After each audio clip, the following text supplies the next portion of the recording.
Merci pour cette présentation et bonjour à toutes et à tous. Donc, en abordant devant vous ce qu'il est convenu d'appeler la Belle Époque dans la perspective de l'histoire religieuse, j'ai conscience de me situer un peu à contre-courant de l'image généralement reçue et partagée de ce moment de l'histoire de Paris. En effet, la représentation de la Belle Époque est plutôt associée, j'en ai conscience, à la naissance de la modernité, à l'automobile, à l'aéroplane, au téléphone, au cinéma, au sport, et aussi à la fête, qu'elle soit aristocratique, bourgeoise ou populaire. On peut penser aux raouts et aux réceptions, aux folies bergères, aux moulins rouges, aux French Cancan. Pourtant, on prie encore avec ferveur dans le Paris de 1900, même si l'on prie moins visiblement qu'avant. La religion, ou plutôt les religions, tiennent une place non négligeable dans la vie des hommes, des femmes et des enfants. Et vous le savez peut-être, les conflits religieux, l'anticléricalisme, l'antisémitisme, la libre pensée, déchaînent à cette époque les passions jusqu'à la violence. Il existe bel et bien au sein de cet envers de la Belle Époque, qui est l'objet de ce cycle de 8 conférences du Petit Palais organisé par mon collègue Christophe Charles, il existe bien un envers religieux de la Belle Époque. Cet envers, je voudrais tenter de l'esquisser devant vous en 2 temps. D'abord en évoquant d'une manière très générale la pluralité religieuse et irreligieuse de la capitale au tournant du XIXe et du XXe siècle.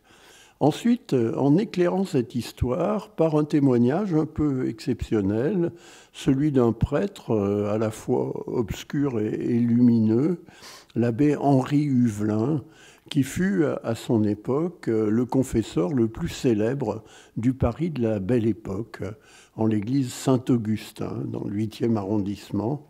C'est lui qui accompagna le retour à Dieu d'Émile Littré, l'auteur du dictionnaire de la langue française. Et puis il est surtout connu pour avoir ramené au catholicisme un jeune officier, Charles de Foucauld, dont l'Église catholique fera un saint. Mais ce prêtre entendit aussi, et c'est ce qui m'intéressera aujourd'hui, des milliers d'hommes et surtout de femmes, aristocrates, bourgeoises, domestiques, dans le secret de l'aveu sacramentel tout au long de sa vie. Alors venons-en à ce Paris de la Belle Époque. Paris apparaît tout d'abord, à l'instar de toutes les grandes villes, mais à un degré supérieur encore, comme un espace à la fois pluraliste sur le plan confessionnel et caractérisé par une pratique religieuse de faible intensité. Vous le savez peut-être, c'est lors du recensement de 1872 qu'on a pour la dernière fois posé aux Français une question sur leur appartenance religieuse. C'est interdit depuis. En 1872, 95% des Parisiens se déclarent alors catholiques, 1 760 000 personnes. 2,2% se déclarent protestants, 41 000 personnes, dont 19 000 réformés, on les appelle aussi calvinistes, 12 000 évangéliques, on les dit aussi luthériens, et 10 000 protestants de diverses dénominations. 1,3%, soit 23 000 personnes, se déclarent israélites, selon l'expression du temps, c'est-à-dire juifs. Et 27 000 font des réponses très diverses. On sait par exemple que l'écrivain Anatole France, qui ne voulait pas se déclarer d'aucun des cultes reconnus, s'était fait inscrire comme bouddhiste. Ces chiffres doivent être pris avec précaution. Le recensement de 1872 ne laissait en effet le choix qu'entre les 3 cultes reconnus à l'époque, catholiques, protestants, israélites. D'autre part, et en conséquence, le recensement de 1872 mesure donc une appartenance héritée et non pas une pratique effective, encore moins une croyance personnelle. Ce hiatus entre appartenance et pratique est particulièrement sensible au sein de la religion majoritaire, le catholicisme.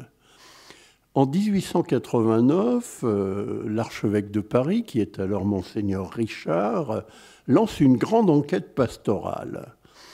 Il cherche à savoir qui, parmi les catholiques de plus de 13 ans, ayant fait donc leur communion solennelle, assujettis à l'obligation de la communion pascale, font effectivement cette communion pascale. Cette année, à Pâques 1889, seuls 14% des catholiques parisiens se sont approchés du sacrement, c'est-à-dire 1 sur 7. Ce chiffre relativise très fortement les résultats du recensement de 1872. Certes, Paris reste une ville de tradition catholique vers 1900, mais la ville est déjà profondément déchristianisée. Dès la Seconde République, un vicaire parisien se plaignait, on garde un texte tout à fait intéressant, « La religion est perdue à Paris », écrivait-il. En fait, et même à la fin du XIXe siècle, la pratique des catholiques continue à diminuer. Le nombre de baptisés passe en 1885 de 68%. En 1908, il n'est plus que de 59%. Le nombre des mariages catholiques célébrés en paroisse passe de 67% à 57%, toujours entre les mêmes dates, 1885 et 1908. Quant au nombre d'enterrements, qui est le plus significatif, puisque c'est le mourant lui-même ou sa famille qui détermine l'enterrement, il passe de 75% en 1885 à 63% en 1913. Non seulement la pratique religieuse des catholiques parisiens est faible, mais l'on constate que les gestes fondamentaux de leur pratique ont tendance à s'effriter de l'ordre de 10 à 15% durant les 30 années qui précèdent la Grande Guerre, même si, il faut le constater, ils demeurent encore majoritaires au sein de la population qui se dit catholique, ce qui n'est plus le cas aujourd'hui. La répartition de la ferveur religieuse des catholiques parisiens est d'autre part très inégale au sein de l'espace. La pratique religieuse oppose très fortement l'ouest et l'est de la capitale. En 1889, lors de la même enquête conduite par le cardinal Richard, les 6 arrondissements les plus pratiquants de Paris, pour ce qui concerne le catholicisme, sont dans l'ordre le 6e et le 7e arrondissement, autour de 35%, puis le 16e arrondissement, 33%, le 8e arrondissement, 23%, le 5e arrondissement, 24%, puis le 10e arrondissement, 21%. Par contre, les 5 arrondissements les moins pratiquants de la capitale sont dans l'ordre inverse. Le 20e arrondissement, 4% seulement des catholiques font leur Pâques. Le 18e arrondissement, 6%. Le 19e arrondissement, 7%. Puis viennent le 11e arrondissement, 7%.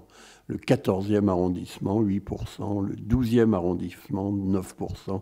Le 13e arrondissement, 10%.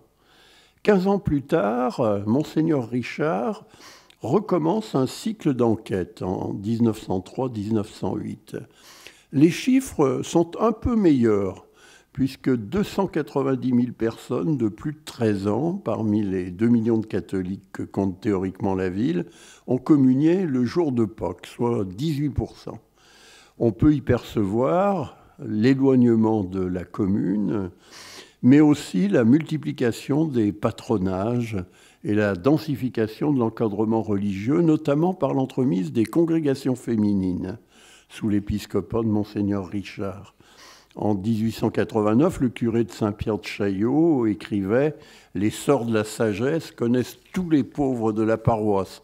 Il est extrêmement rare qu'un pauvre meure sans sacrement. » Mais l'inégalité entre les arrondissements demeure. Les arrondissements les plus pratiquants, ce sont toujours le 7e et le 8e arrondissement, un peu plus de la moitié des catholiques font leur Pâques, puis le 6e, le 16e et le 5e arrondissement, autour d'un tiers des catholiques font leur Pâques. Au contraire, en queue viennent toujours le 20e arrondissement, 5%, le 13e, 6,5%, le 19e, 8%, puis le 11e et le 18e, autour de 10%.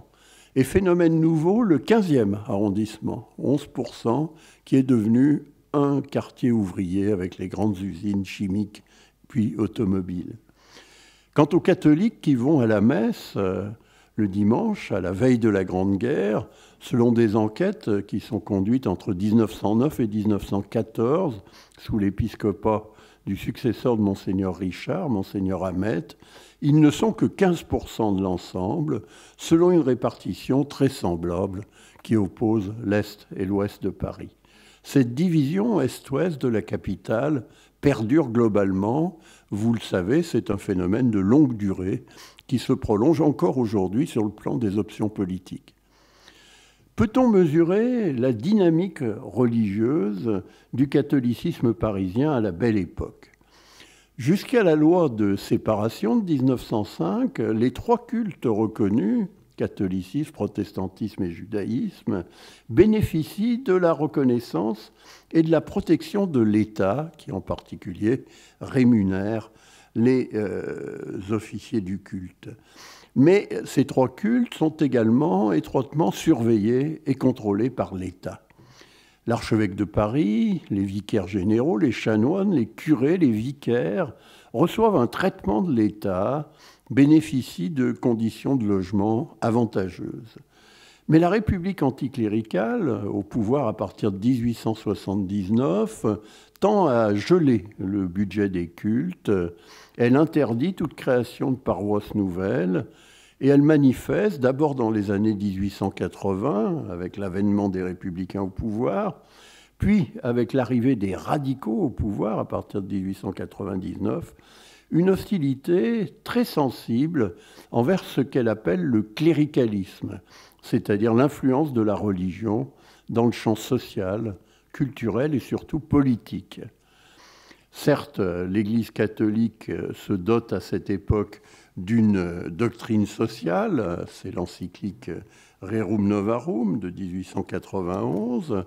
Elle se rallie même à la République sur les instances du pape Léon XIII. C'est l'encyclique Au milieu des sollicitudes de 1892, plus ou moins suivie. Mais le ministère très anticlérical du petit père Combes, entre 1902 et 1905, vient tendre la situation. Qui est Émile Combes? C'est un radical venu des Charentes, ancien séminariste, on n'est jamais trahi que par les siens, devenu médecin, puis entré en politique. Il dissout les congrégations, 40 000 religieux et religieuses doivent alors quitter le pays pour se réfugier à l'étranger. Il rompt les relations diplomatiques entre la France et le Saint-Siège et il prépare la loi de séparation qui est caractérisée par un net regain de tension entre les catholiques parisiens et la République. Deux archevêques président alors aux destinées de l'Église catholique à Paris. Le premier est particulièrement populaire parmi les catholiques de la capitale. Il s'agit de François Richard. Il est originaire de Nantes. C'est l'ancien évêque de Blaye, dans le département de l'Ain, où il a poursuivi le procès de béatification du curé d'Ars. Il est nommé en 1875 coadjuteur du vieux cardinal Guibert et il lui succède en 1886 jusqu'à sa mort en 1908, à l'âge de 89 ans. On mourait alors archevêque de Paris. Il est créé cardinal par Léon XIII en 1889 et il joue un rôle déterminant au sein de l'épiscopat français. C'est un prélat intransigeant sur le plan religieux, assez conciliant sur le plan politique, proche de son clergé, pieux, charitable, très attaché à la papauté, ainsi qu'au dogme et à la discipline de l'Église. Il sera expulsé de son archevêché, qui était place du Châtelet, en décembre 1906. Lorsqu'il meurt, un peu plus d'un an plus tard, en janvier 1908, il demande à être enseveli dans la crypte de la basilique du Sacré-Cœur de Montmartre. L'un de ses adversaires, de tendance dite moderniste, l'abbé Loisy, dira de lui, je cite, « Il avait apporté de sa Bretagne une foi de granit que nul doute n'avait jamais dû effleurer. » Son successeur s'appelle Léon Hamet. Il gouverne le diocèse de Paris de 1908 à 1920. Ce sera l'archevêque de la Grande Guerre. Originaire de la région d'Évreux, ancien évêque de Bayeux, promu coadjuteur dès 1906, au lendemain de la séparation, il est créé cardinal en 1911. C'est un administrateur compétent, autoritaire. La vitalité du catholicisme parisien se manifeste alors encore par son inscription dans le paysage urbain et dans la société citadine. Le clergé, nombreux, tant séculier que régulier, demeure influent. La place des congrégations religieuses, notamment féminines, est importante au quotidien, notamment auprès des familles et des malades. Certes, le mouvement de construction d'églises nouvelles n'est plus aussi considérable que sous le Second Empire ou dans les années 1870. Mais de nouvelles églises catholiques voient le jour, notamment dans les arrondissements périphériques. On pourrait ainsi citer Notre-Dame d'Auteuil, en style romano-byzantin, ou Notre-Dame du Travail dans le quartier Plaisance, rue Vercingétorix, édifié entre 1899 et 1901 sous l'apparence d'un bâtiment industriel de fer et de pierre, ou encore Saint-Jean-de-Montmartre ou Sainte-Anne de la Maison-Blanche, rue de Tolbiac. Après 1905, l'Église catholique, libérée du cadre concordataire, crée 9 paroisses nouvelles et elle bâtit 6 églises nouvelles. C'est aussi le moment où, à l'initiative du pape d'alors, Pie X, il s'agit du décret Quam Singulari de 1910, se généralise dans les églises parisiennes, à l'intention des enfants à l'âge de raison, le nouveau rite de la première communion, inventé à cette époque, qui précède de plusieurs années désormais la communion solennelle des adolescents, dans un climat de grande ferveur. Mais la réalisation architecturale la plus spectaculaire du catholicisme parisien à la Belle Époque, c'est sans nul doute la basilique du Sacré-Cœur de Montmartre. C'est une entreprise de longue haleine. Elle a été esquissée dès l'automne 1870, au plus fort de l'effondrement militaire de la France, avant le siège de Paris, avant la Commune, au sein de la conférence Saint-Vincent-de-Paul. Elle est soutenue sous la forme d'un vœu national par le cardinal Guibert. Puis l'Assemblée nationale, celle de l'ordre moral, la déclare d'utilité publique le 24 juillet 1873 et en fait l'objet d'une souscription nationale. Il y a un concours public d'architecture avec pas moins de 87 projets concurrents. Et au printemps 1874, sa construction est confiée à l'architecte Paul Abadie. C'est le restaurateur de la cathédrale romane de Saint-Front de Périgueux. Il propose une église de style très composite, comprenant plusieurs dômes. La première pierre est posée en 1875, en présence de 9 évêques, de nombreux députés. La construction de la crypte, après de nombreux forages dans le gypse de la colline, afin d'assurer les fondations, débute en 1878. La construction de l'église proprement dite commence en 1881. Il faut 10 ans pour l'achever. L'église est livrée au culte en 1891, mais le dôme principal n'est achevé qu'en 1914. Et la basilique blanche, qui domine Paris, n'est consacrée qu'en 1919, au lendemain de la Grande Guerre. Les polémiques, comme l'a montré l'historien du Sacré-Cœur, le père Jacques Benoît, n'ont jamais cessé sur le sens conféré aux monuments qui se voient de partout en arrivant à la capitale, à l'instar de Notre-Dame de Fourvière à Lyon ou de Notre-Dame de la Garde à Marseille. À l'origine, il s'agit d'un sanctuaire dédié au culte du Sacré-Cœur de Jésus pour que la ville soit épargnée par la guerre et que le pape soit rétabli sur son trône à Rome. La future basilique prend place sur le lieu du martyre supposé de Saint-Denis, le premier évêque de Paris, et de ses compagnons sur le mont des Martyrs, qui a donné, comme vous le savez, le mot Montmartre. Mais l'édifice prend bientôt le sens, dans la spiritualité pénitentielle et martyrielle du temps, d'une réparation, comme on dit alors.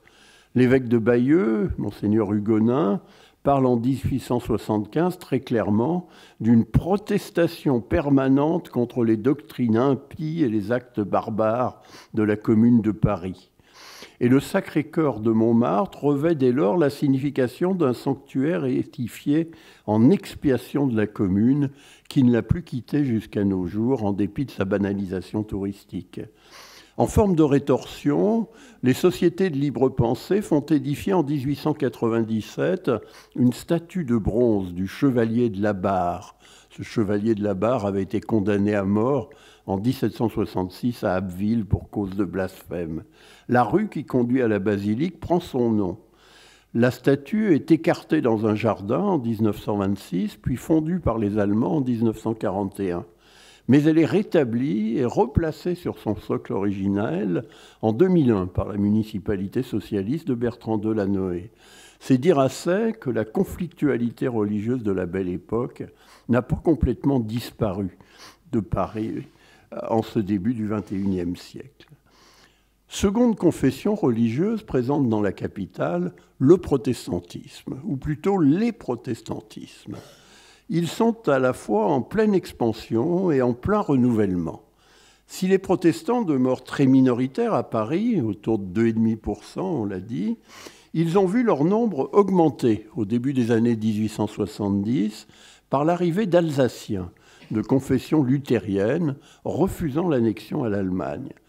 La société protestante de Paris est très diverse, depuis les artisans du faubourg Saint-Antoine jusqu'à la haute banque et ce qu'on appelle parfois la HSP, la haute société protestante. Le protestantisme est très influent à Paris à cette époque, notamment sur le plan politique, durant les premières décennies de la Troisième République. Il joue un rôle particulièrement important dans la politique scolaire de Jules Ferry, avec d'anciens pasteurs radicaux comme Ferdinand Buisson ou Félix Pécaud, qui sont en charge d'une partie de l'enseignement primaire et secondaire. En 1889, la population protestante de Paris est équitablement répartie sur toute la superficie de la capitale. Mais il y a quelques arrondissements où ils sont représentés de manière plus importante. Le 9e et le 8e arrondissement, également le 16e et le 17e arrondissement. Le protestantisme parisien voit l'implantation d'une faculté de théologie protestante qui remplace celle de Strasbourg, annexée. Elle est créée en 1877 à l'initiative du ministre de l'Instruction publique et des cultes, qui s'appelle William Waddington, lui-même protestant. Elle s'établit à partir de 1879, elle y est encore, à l'angle du boulevard Arago et de la rue du Faubourg Saint-Jacques, dans le 13e arrondissement. C'est encore Waddington, qui devient président du Conseil, qui met en place en 1880, sur les fonds des facultés de théologie catholique supprimées, la 5e section dite des sciences religieuses de l'école pratique des hautes études, où l'influence protestante est à l'origine prépondérante. De nouveaux temples sont alors édifiés, temple de la Résurrection dans le quartier de Belleville, temple de l'Annonciation à Passy, temple de Charonne, temple de Gros Caillou rue de Grenelle, temple Saint-Paul sur le boulevard Barbès. Un christianisme social se développe en direction des classes populaires autour d'un prédicateur d'origine luthérienne très apprécié, le pasteur Charles Wagner, qui fonde en 1907, dans le 11e arrondissement, le Foyer de l'Homme. Ce sont aussi les premiers temps de l'expansion d'une mission urbaine populaire venue de Grande-Bretagne, l'Armée du Salut, à l'origine, toujours dans le 11e arrondissement, d'un édifice assez étrange, toujours en fonctionnement, le Palais de la Femme, que vous connaissez peut-être, destiné à accueillir des femmes dans la misère. Paris devient également à la Belle Époque la capitale du judaïsme français. Ils comprennent 1,3% de la population, mais dans les années 1870, cette population israélite a connu un accroissement sensible en raison de l'afflux de familles juives alsaciennes, attachées à la France et refusant l'annexion à l'Allemagne. C'est à cette époque, par exemple, que la famille Dreyfus s'établit à Paris et que l'un de ses fils se destine à une carrière d'officier. En 1872, on comptait 50 000 juifs en France, dont déjà 23 000 à Paris, c'est-à-dire près de la moitié. En 1900, on compte environ 80 000 Israélites en France, 50 000 habitent Paris et sa proche banlieue, c'est-à-dire beaucoup plus de la moitié.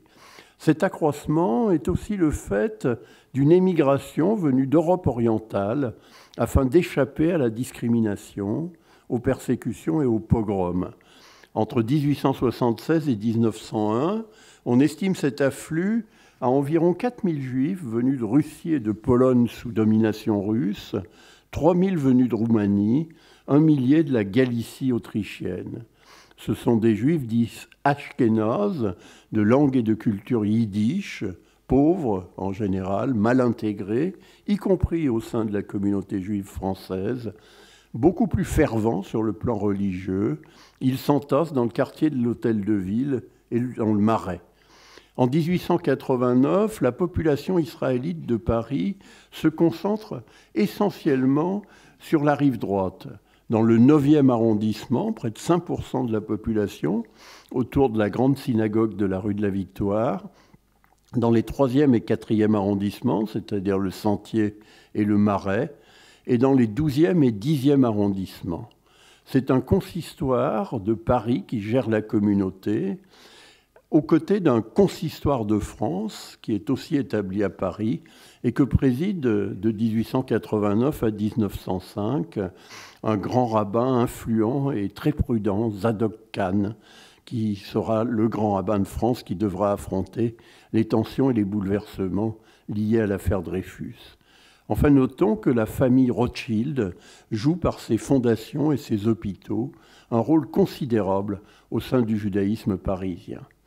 Ce judaïsme parisien demeure cependant très fragmenté entre différents groupes, juifs d'origine ashkénaze, anciennement ou plus récemment implantés dans la capitale, qui forment la majorité de la communauté parisienne, juifs séfarades venus du sud de la France ou d'Afrique du Nord, encore peu nombreux, juifs assimilés, très éloignés d'une pratique religieuse, très intégrés à la société bourgeoise et acceptant les mariages mixtes, ainsi de la famille Weil, dont descend Marcel Proust par sa mère.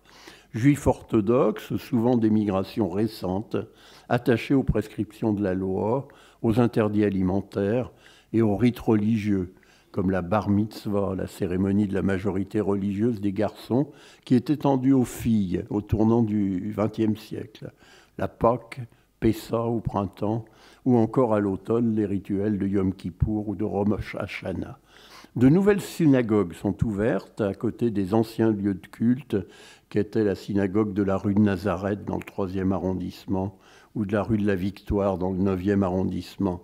La plus remarquable de ces nouvelles synagogues, par son allure modern style, est celle de la rue Pavée dans le 4e arrondissement, élevée par les Russes et les Polonais, inaugurée en juin 1914. Ces lieux de culte réunissent au jour du sabbat une proportion assez réduite de la population juive de Paris, évaluée à environ 5000 personnes. Davantage cependant pendant les grandes fêtes. La communauté juive parisienne doit enfin faire face, à partir des années 1885, à une vague d'antisémitisme, le mot date de cette époque, à fondement à la fois religieux, économique, social et même racial, ainsi qu'à de très fortes tensions durant l'affaire Dreyfus. La difficile reconnaissance de l'innocence du capitaine Dreyfus, accusé d'espionnage au profit de l'Allemagne, provoque un vif soulagement au sein de la communauté israélite parisienne, et cela consolide ce que l'historien canadien Michael Marus a pu appeler le franco-judaïsme, c'est-à-dire la conjonction des idéaux du judaïsme et de la Révolution française. Le sionisme de Theodor Herzl, un ancien journaliste autrichien en poste à Paris durant l'affaire Dreyfus, et son projet d'émigration en Palestine, fait peu recette à Paris avant 1914, même si les traces d'antisémitisme demeurent profondes. Les autres confessions religieuses, comme l'islam ou les religions orientales, sont peu présentes à Paris avant la Grande Guerre. Il faudra attendre la guerre pour voir en particulier des populations musulmanes dans la capitale. Il n'en va pas de même des organisations hostiles à la religion et principalement à l'Église catholique. Dans les milieux de la bourgeoisie grande et moyenne, et notamment parmi les hommes de loi, les médecins, les fonctionnaires ou les responsables sociaux et politiques, fleurit la franc-maçonnerie, organisée en loge, dont le fonctionnement relève de l'initiation. La plus importante de ces organisations est le Grand Orient de France, qui récuse à partir de 1877 toute référence à ce qu'il appelle le grand architecte de l'univers, c'est-à-dire toute référence à Dieu.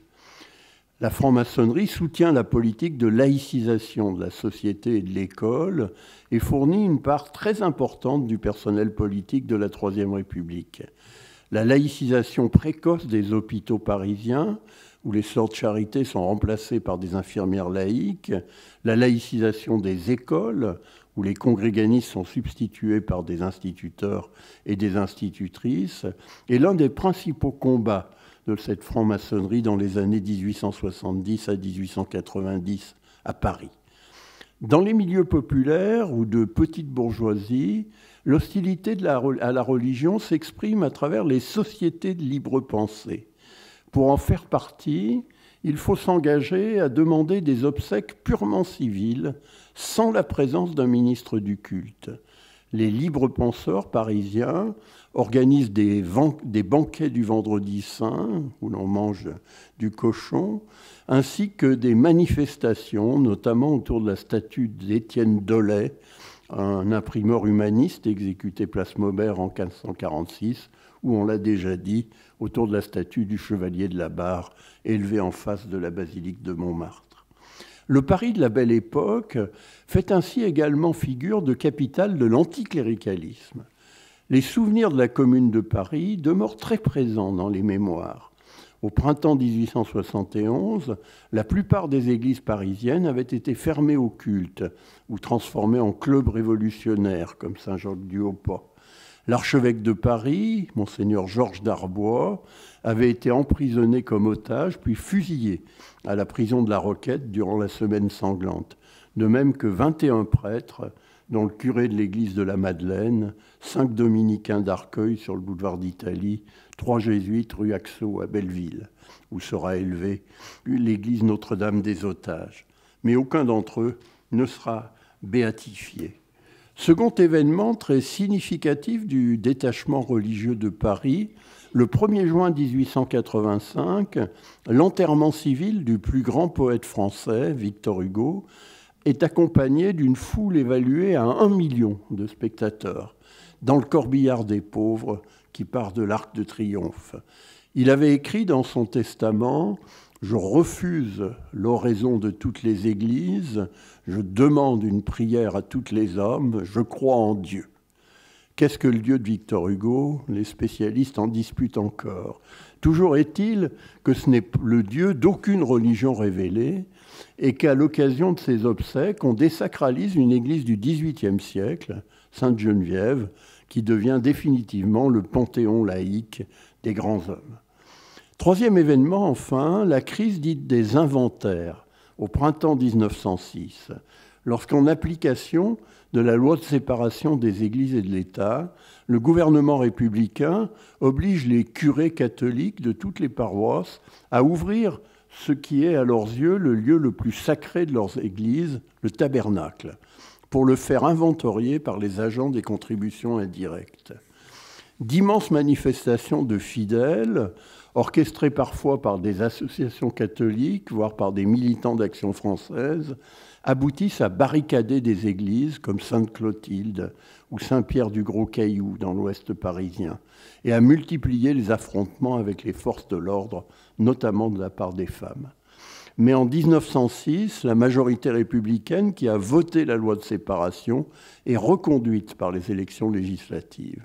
Le climat religieux s'apaise progressivement jusqu'à la Grande Guerre qui verra, comme vous le savez, l'union sacrée. J'aimerais maintenant, dans un second temps, afin de pénétrer plus avant, plus intimement, si l'on peut dire, dans le vécu religieux des Parisiens de l'époque, suivre un simple prêtre catholique, assez exceptionnel, il est vrai, dans l'exercice de son sacerdoce dans la capitale. Il s'agit de l'abbé Henri Huvelin, grandi à Paris, qui fut successivement vicaire de 2 églises de la rive droite, dans le 9e puis dans le 8e arrondissement, d'abord Saint-Eugène, puis Saint-Augustin, où sa mémoire est toujours honorée, aux côtés de celle de Charles de Foucauld. La vie de Henri Huvelin présente à la fois une grande linéarité et des zones d'ombre et de mystère. Ces rares biographes, en dernier lieu Jean-François Six, Lucienne Portier ou Charles Chauvin, ont retracé une trajectoire sacerdotale enfuie au cœur de la capitale, dont je ne retiendrai ici que quelques traits. Henri Huvelin est né à Laon, dans l'Aisne, en 1838, au sein d'une famille déchirée, comme c'est souvent le cas au XIXe siècle, entre un père employé des services de l'enregistrement, ancien séminariste devenu complètement incroyant, et une mère très pieuse qui fait baptiser son fils en catimini après 2 ans dans sa propre famille alsacienne à Colmar, hors de la présence du père. Huvelin grandit à Paris, dans le futur 9e arrondissement de la capitale, rue Bergère, puis rue Richer. Il y demeurera profondément attaché. Il poursuit d'excellentes études au lycée Bonaparte, qui est aujourd'hui le lycée Condorcet. Sa mère meurt du choléra morbus en 1855, alors qu'il n'est âgé que de 16 ans. Cela entraîne la cohabitation avec son père, qui contrarie longuement sa vocation précoce, avant de se convertir lui-même en 1875 et de mourir en 1888. Henri Huvelin est admis à l'École normale supérieure, dans la promotion 1858, avec une réputation d'helléniste et de latiniste hors pair. Une intense piété, mais sa scolarité à l'école normale est en demi-teinte et il échoue à l'agrégation d'histoire.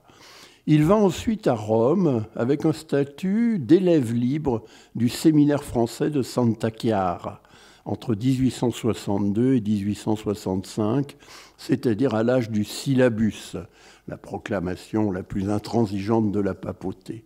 Il suit des cours de théologie dogmatique à l'université grégorienne avec le futur cardinal Franzelin.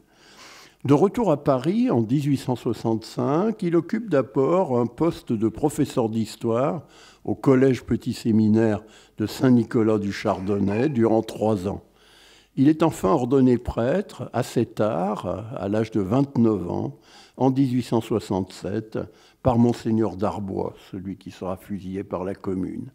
Et il fait alors le choix du clergé séculier, malgré des aspirations à la vie monastique. Quel allait être le destin de ce jeune prêtre, exceptionnellement savant et pieux, au sein du clergé de la capitale?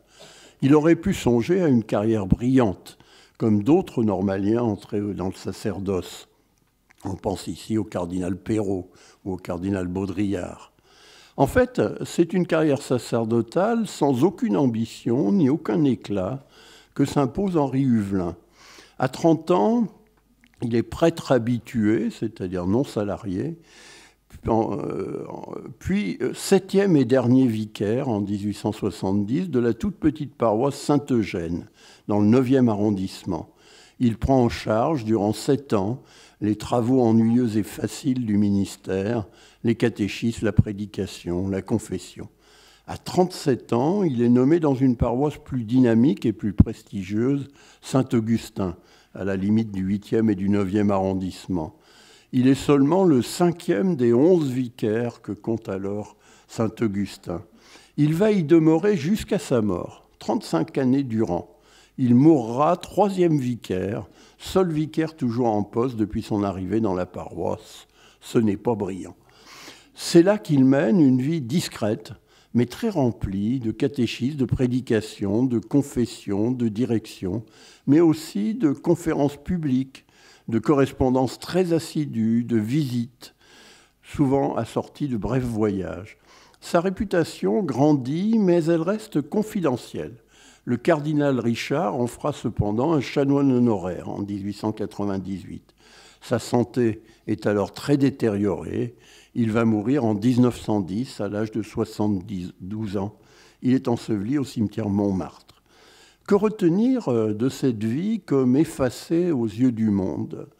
D'abord, une apparence physique à la fois fragile et très originale. Je le vois encore, dira de lui un de ses condisciples de l'école normale. D'une assez haute stature, il avait les yeux foncés, le teint coloré, les cheveux noirs épais en broussailles ou taillés courts.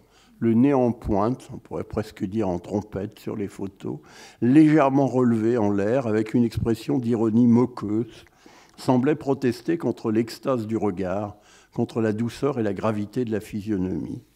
Il manifeste une indifférence profonde aux obligations sociales, une négligence extrême en matière d'alimentation et de sommeil, une santé déplorable, un état maladif avec de continuelles migraines. Il écrit lui-même « On ménage un bon cheval, on ne ménage pas une vieille carcasse ». Il laisse de très nombreux papiers et lettres qui laissent entrevoir une distance envers les institutions, la société et les hommes, empreintes de timidité, mais aussi de réserve et d'humour. Il refuse toute espèce de politique chrétienne, en dépit d'une conscience très vive des malheurs du temps et du traumatisme qu'ont été pour lui le siège de Paris, puis la Commune qu'il a vécue, avec leurs explosions de violence et leurs manifestations d'hostilité envers le clergé. Il démontre une extrême disponibilité envers ses pénitents et ses dirigés, dont témoignent des visites et des voyages incessants et une correspondance exténuante.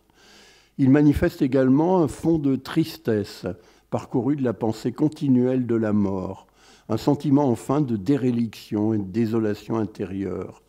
Au baron von Hügel, il confie « Je suis très timide et mal à l'aise avec les gens. Je suis tout à fait sec et vide en moi et pour moi-même. Les lumières ne me viennent jamais que pour les autres et à mesure qu'ils en demandent. Je ne sais jamais rien d'avance. Je ne puis jamais rien me rappeler après. » En 1888, il note « J'ai horreur qu'on vienne à l'église pour moi, qu'on vienne à ma messe, qu'on vienne m'entendre. Il faut qu'on se passe de moi, qu'on m'oublie de plus en plus. » L'abbé Huvelin laisse ainsi à ses contemporains l'impression d'un étranger sur cette terre, d'un homme qui ne fait que passer.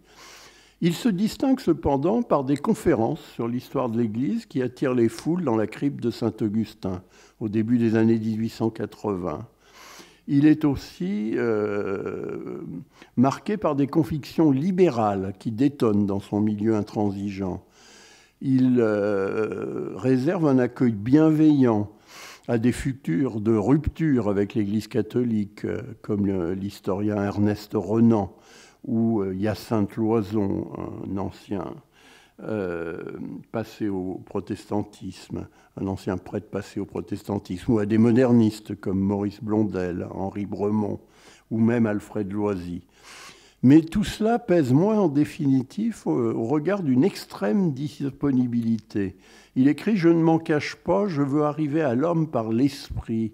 Le germe du travail divin est lent, il se fait jour péniblement. » Ou encore « L'amour ne s'impose pas, il mendie, il se fait petit pour mendier le corps humain. » À l'une de ses dirigées, il précise « Celui qui est venu est toujours celui qui doit venir, comme s'il n'était pas venu. » C'est plus particulièrement sur le confesseur que je voudrais ici m'attarder, car le sacrement de la confession tient encore une place majeure dans la vie religieuse des fidèles catholiques de la Belle Époque. L'aveu de ses péchés au prêtre, l'absolution qu'il en reçoit, est alors la condition sine qua non de la possibilité de recevoir la communion. L'abbé Huvelin a sur le sacrement de pénitence une conception très personnelle, nourrie de sa culture classique. Il recherche dans chaque homme et dans chaque femme ce qu'il appelle la petite source arétuse. Je le cite, « Pour moi, je ne puis regarder personne sans lui donner l'absolution. Je le regarde dans le rapport qu'il peut avoir avec cette absolution. Ce que le prêtre cherche dans une âme, c'est l'espérance qui reste en elle, et le besoin particulier que Dieu a creusé, le point où Dieu lui demande quelque chose. Le monde voit en elle l'intérêt, les passions, l'ambition. Il voit l'eau amère qui remplit les choses. Et nous cherchons sous les eaux amères cette petite source arétuse qui continue sa course, cette petite suite de la grâce, plus profonde, plus cachée, mais qui pourtant existe. Qu'est-ce que c'est donc que cette petite source arétuse ? L'abbé Huvelin l'a tirée de sa lecture d'Ovide dans les Métamorphoses et de Pausanias dans la description de la Grèce. Elle s'enracine dans sa profonde culture grecque et latine d'ancien élève de l'école normale. Pour faire bref, Arétuse est une nymphe du cortège d'Artémis, la Diane des Romains, qui inspire au dieu du fleuve Alphée, qui arrose Olympie, un amour intense lorsqu'elle vient se baigner nue dans ses eaux. Artémis, pour la dissimuler au dieu du fleuve qui la poursuit, la change en fontaine d'eau douce et la transporte sur l'île d'Ortygie, face à la cité de Syracuse, en Sicile. Le fleuve Alphée vient alors rejaillir au même lieu, à Syracuse, afin de confondre ses eaux avec celles d'Arétuse, qui forment désormais une fontaine d'eau douce mêlée aux eaux amères de la mer. Ovide se borne à reproduire la légende. Pausanias insère dans son récit une comparaison entre la résurgence du fleuve Alphée auprès de la source Arétuse et la perte du Jourdain dans la mer Morte, au pays des Hébreux, dit-il. C'est aller de la mythologie grecque et latine vers la tradition juive et chrétienne. Il n'en fallait sans doute pas plus à ce prêtre sensible et savant pour se saisir de la légende et lui conférer un sens spirituel. La petite source Arétuse de l'abbé Huvelin est donc cette petite suite de la grâce du baptême et des sacrements qui, pense-t-il, continue à couler, douce et fraîche, dans l'océan des amertumes de la vie. C'est elle que le sacrement de pénitence doit faire renaître et rejaillir du corps de l'homme, estime-t-il. Dans un autre texte, il écrit encore « Il y a un travail souterrain de l'homme, une source dont on ne peut saisir la direction, mais dont on voit la trace à travers une vie. C'est ce que le prêtre regarde et cherche dans les hommes. » Et il emploie encore la même image dans un autre texte plus tardif. « La foi, c'est la petite source d'eau douce, l'eau de la fontaine Arétuse, perdue dans l'onde amère. » Dans le sacrement de confession, on le sait, le prêtre catholique est appelé à être juge et médecin des hommes, selon l'expression de l'époque. L'abbé Huvelin, même s'il entend assurément respecter et faire respecter les commandements de Dieu et de l'Église, ne retient guère que la seconde option, médecin. Il écrit « Le prêtre habitué à voir les hommes est un peu comme Hippocrate, le vieux médecin. Je n'entre jamais dans un confessionnal, dit-il, sans penser à ces paroles. L'homme est une chose délicate, l'occasion est si rapide, l'expérience si trompeuse, le jugement si difficile. » Il ouvre ainsi la porte à un retour sur soi et il écrit à ce propos, ce qui est assez rare de la part des prêtres. Le confesseur, dit-il, est comme le médecin qui aide la nature, de même que le prêtre n'est pas là pour poser des idées, mais pour aider la grâce. Il connaît de grands délassements intérieurs, traverse des obscurités étranges. Nous ne sommes pas appelés à former les autres sans souffrir. Ou encore, autre texte, souvent on se demande comment on peut aimer les hommes avec leurs ingratitudes, l'écroulement du sentiment, l'ensemble des choses qui constituent l'âme humaine. L'homme n'est quelque chose que sous le regard qu'il aime, mais alors elle est beaucoup. La conception du sacrement que se fait l'abbé Huvelin est redoublée par une ouverture théologique et morale clairement assumée. Il déclare « Je déteste le rigorisme, c'est tout à fait mauvais. Notre Seigneur n'a jamais été rigoriste, il aimait les publicains et les pécheurs. » Il nourrit une conception généreuse de la condition humaine. Je le cite encore. Plus je vais, plus je trouve que dans la nature humaine, il y a quelque chose de beau, quelque chose de triste, oui. Les hommes plongés dans la passion ont une espèce d'infini dans le mal qui est étrange, qui fait de l'homme un être profondément incompréhensible. Mais il y a aussi une sorte d'infini dans le bien. Plus je vais, plus je trouve dans les hommes des ressorts puissants, des énergies latentes. Sa théologie morale est essentiellement dynamique, éloignée du scrupule et du ressassement. Pour lui, c'est la volonté qui importe, non l'intention. Il écrit avec humour, « La culpabilité ne commence qu'avec le consentement de la volonté. Lorsque j'ai envie de tuer quelqu'un, j'espère bien que Dieu n'est pas offensé. » Quant à la pénitence, il en dit, c'est un mouvement du cœur qui change la direction de la vie, qui remonte le courant, c'est quelque chose qui passe sur la faute et l'efface. C'est un mouvement qui porte vers le bien. Elle répare, elle relève ce que le péché avait détruit. Votre vraie pénitence est votre vie. Les problématiques de la conversion sont ainsi inscrites dans le mouvement de sa vie spirituelle.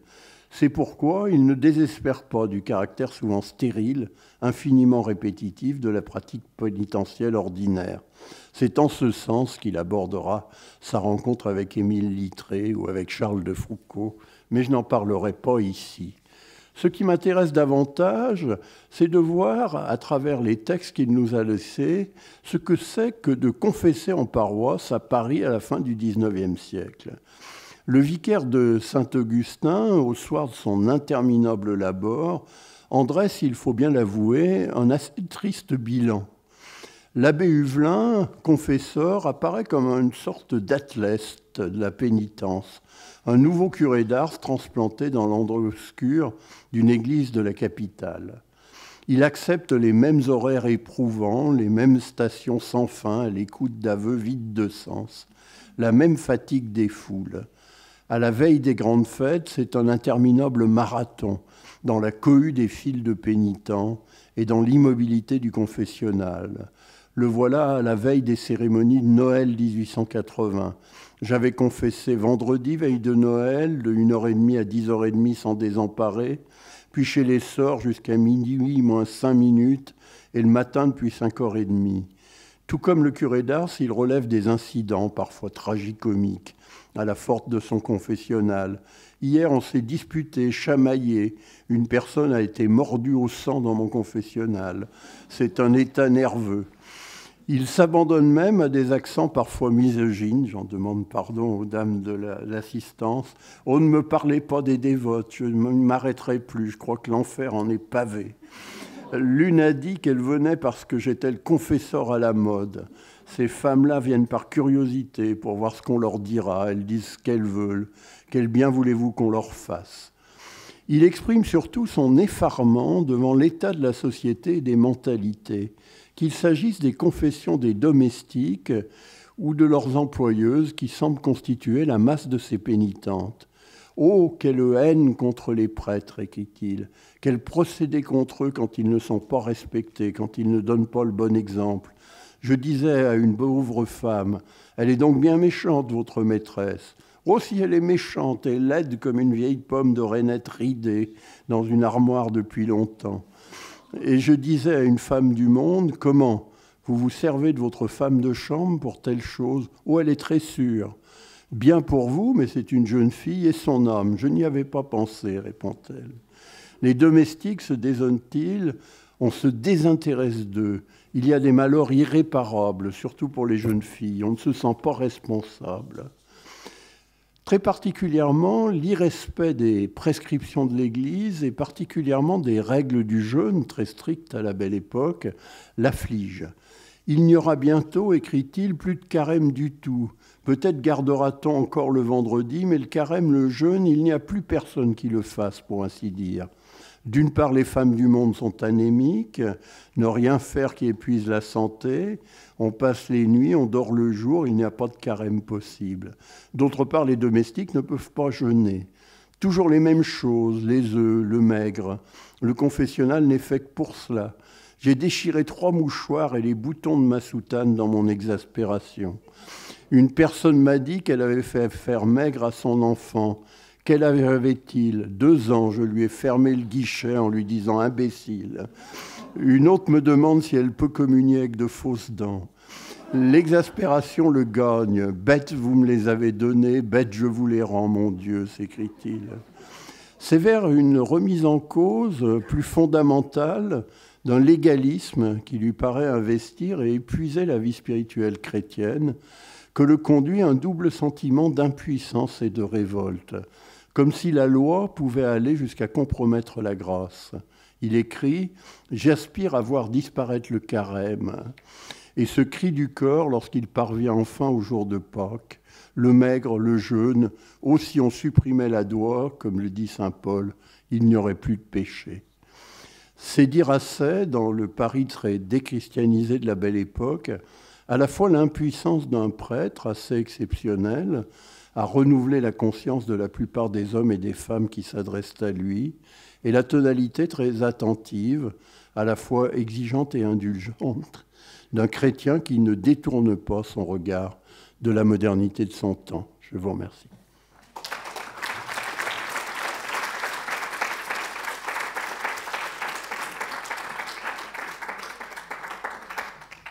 Merci beaucoup pour ce tableau du Paris religieux de la Belle Époque et puis cette rencontre avec l'abbé Huvelin. S'il y a des questions, le micro est à votre disposition. Alors, je vais lancer les questions. Moi, je voulais savoir quelles étaient ses relations avec la hiérarchie. Est-ce que ces écrits sont publics et comment ils sont accueillis? Alors, ces relations sont bonnes. Il est d'autant plus apprécié qu'il ne fait pas de vagues et qu'il ne fait pas de carrière, puisqu'il reste vicaire très discrètement dans son église Saint-Augustin. Alors, les écrits que je cite sont des écrits du fort privé. Par contre, il est assez exceptionnel qu'un prêtre de cette époque laisse un journal ou laisse des notes. L'autre cas connu, qui parle d'ailleurs de la confession d'une manière assez semblable, c'est l'abbé Munier, l'abbé très littéraire des cercles mondains de Paris, celui auquel Proust demandera de passer pour le bénir, mais après sa mort.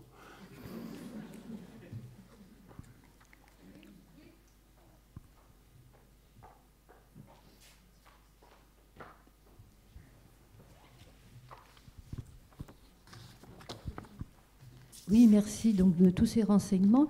Je suis étonnée que vous n'ayez pas plus développé sa rencontre avec Charles de Foucauld, puisque là, le 15 mai, il va être rendu saint, et que la rencontre a été quand même fulgurante avec le père Huvelin, et qu'il y a eu de nombreuses confessions entre eux. Oui, tout à fait. Alors, d'une part, si je rentrais dans la conversion de Charles de Foucauld, je pense qu'il faudrait une conférence à soi tout seul, parce que c'est un sujet très riche et très complexe, parce qu'il n'y a pas seulement le moment de la rencontre et de la confession de Charles de Foucauld dans l'église Saint-Augustin, mais il y a aussi 20 années de direction ensuite, entre 1886 et 1910. J'ai préféré, dans le cadre de cette conférence, regarder un peu ce qu'était l'usage ordinaire de la confession. Il n'y a rien d'ailleurs de très extraordinaire dans la façon dont s'opère la rencontre de l'abbé Huvelin avec Charles de Foucauld, puisqu'il lui demande de se confesser. Il l'envoie immédiatement communier, comme vous le savez, ce qui est déclencheur de la conversion de Charles de Foucauld, restant quand même le mystère de leur entretien dont il n'a pas fait part, même si on peut le reconstituer a posteriori, si vous voulez. Mais j'ai préféré un abbé Huvelin au quotidien, parce que ça me paraissait plus exemplaire de ce qu'il vit dans le Paris de la Belle Époque. Est-ce que dans ce Paris de la Belle Époque, les confesseurs en général, et l'abbé Huvelin peut-être en particulier, jouaient, outre le rôle de confesseur, le rôle de directeur de conscience, notamment auprès des puissants, comme ça a pu être le cas dans les siècles antérieurs, au XVIIIe ou au XVIIe siècle. Alors dans le cas de l'abbé Huvelin, on rencontre les deux pratiques qui sont assez différentes, puisque on ne se confesse parmi les catholiques que soit une fois par an, ce qui est l'obligation de la confession pascale pour pouvoir effectuer la communion pascale, soit de plus en plus au XIXe siècle pour ce qu'on appelle les bonnes fêtes, c'est-à-dire avant Noël, avant la Toussaint, avant Pentecôte ou l'Assomption parfois pour les plus pieux. La direction, c'est tout autre chose. C'est un suivi beaucoup plus personnalisé dans un entretien spirituel qui passe parfois par la confession, mais qui passe également beaucoup par les correspondances. Et un certain nombre des correspondances de l'abbé Huvelin avec ses pénitents et ses pénitentes sont conservées, dont la très précieuse correspondance avec Charles de Foucauld, dont il était question tout à l'heure. Dans le cas de l'abbé Huvelin, il n'a aucune espèce de direction avec des personnes de pouvoir. Ce n'est pas lui qui choisit ses dirigés. En général, il les laisse venir à lui. Et ce sont plutôt des inconnus avec néanmoins quelques exceptions, la plus notable étant celle de Littré. Foucauld est un parfait inconnu lorsque il vient voir l'abbé Huvelin. Mais par contre, il a écrit, j'ai cité quelques noms, à un certain nombre de personnalités, notamment d'anciens prêtres ayant rompu avec ou d'anciens séminaristes ayant rompu avec le catholicisme, comme Ernest de Renan, ou le père Hyacinthe, par exemple, de l'Oratoire, qui rompt avec l'Église au moment du Concile Vatican I. Il y a plutôt chez l'abbé Huvelin, plutôt qu'une orientation politique, une orientation intellectuelle, c'est-à-dire qu'il est très sensible à la foi des intellectuels et très sensible à un milieu intellectuel qui est aussi le sien, ce qui ne l'empêche pas d'être également le confesseur, on l'a vu, des domestiques de son quartier. Autre question. Et est-ce qu'il note une évolution entre les deux paroisses qu'il fréquente? Est-ce que c'est, Saint-Eugène, c'est dans un quartier plus déchristianisé que Saint-Augustin? Alors on a peu de textes qui datent de la période de Saint-Eugène. On a surtout des textes qui datent de la période de Saint-Augustin, donc il est difficile de faire la comparaison. Y a-t-il une autre question? Alors nous pouvons conclure la séance en vous remerciant grandement. Merci.